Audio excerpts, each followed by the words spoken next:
이재명 대표는 꼬투리 잡기식 정치 탄압에 끌려다니지 않을 것입니다. 이재명 대표는 검찰의 서면 조사 요구를 받아들여 서면 진술 답변을 하였으므로 출석 요구 사유가 소멸되어 출석하지 않습니다. 검찰은 이 대표가 서면 조사에 불응했기 때문에 출석 요구한 것이라고 하고, 이원석 총장 후보는 인사청문회에서 이재명 대표에 대한 출석 요구는 진술 소명 기회를 준 것이라고 합니다. 당 안팎의 대체적인 의견도 꼬투리 잡기식 정치 탄압에 끌려다니지 말아야 한다는 것입니다. 이에 따라 이재명 대표는 어제 오후 검찰이 요구한 서면 조사서에 소명에 필요한 답변 진술을 기재하여 중앙지검에 보내고 유선으로 통지했습니다. 검찰의 출석 요구 사유는 서면 진술 불응이었던 만큼 서면 조사에 응하였으니 출석 요구 사유는 소멸되었음이 분명합니다. 이와 함께 검찰이 이재명 대표를 조사하겠다는 세 가지 쟁점에 대해서도 다시 한번 입장을 밝힙니다. 백현동 관련하여 박근혜 정부 당시 식품연구원 등 5개 공기업 이전 부지를 두고 국토부는 조속 매각을 위해 주거용으로 용도 변경을 요구했지만 성남시는 기업 유치를 위해 용도 변경을 거부했습니다.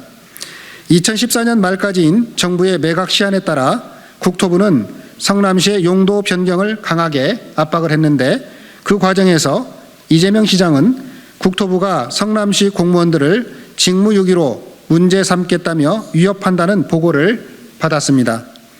당시 언론도 직무유기 압박을 취재하였고 기자의 취재 확인서도 수사기관에 제출되었습니다. 국토부의 요청은 반영 의무 조항에 따른 의무냐는 성남시 질의와 아니라는 국토부 회신 공문이 있는데, 이것은 성남시 공무원들이 직무유기로 인한 문책 위험을 피하기 위해 의무 없음을 확인한 것으로 보는 것이 타당합니다. 따라서 이재명 대표가 지난해 국정감사에서 당시 국토부가 용도 변경을 안 해주면 직무유기로 문제 삼겠다고 협박했다는 발언은 사실대로입니다. 대장동 관련하여 국민의힘 새누리당 국회의원이 LH 공공개발을 막아 민간개발의 길을 열었고, 이재명 당시 시장이 다시 공공개발을 시도하자 국민의힘 성남시, 당시의 새누리당이죠, 성남시 의원 전원은 공공개발을 포기시키고 민간개발을 강요하기 위해 전원 일치된 의견으로 도시공사 설립과 지방채 발행을 막아 공공개발을 불가능하게 만들었습니다. 이는 당시 언론 보도로도 확인이 가능합니다. 결국 국민의힘의 압박 때문에 공공개발을 포기하고 SPC를 만들어 민간 자금을 이용한 민관 합동개발을 한 것이며, 지난해 국정감사에서 이를 밝힌 이재명 대표의 발언은 사실대로입니다.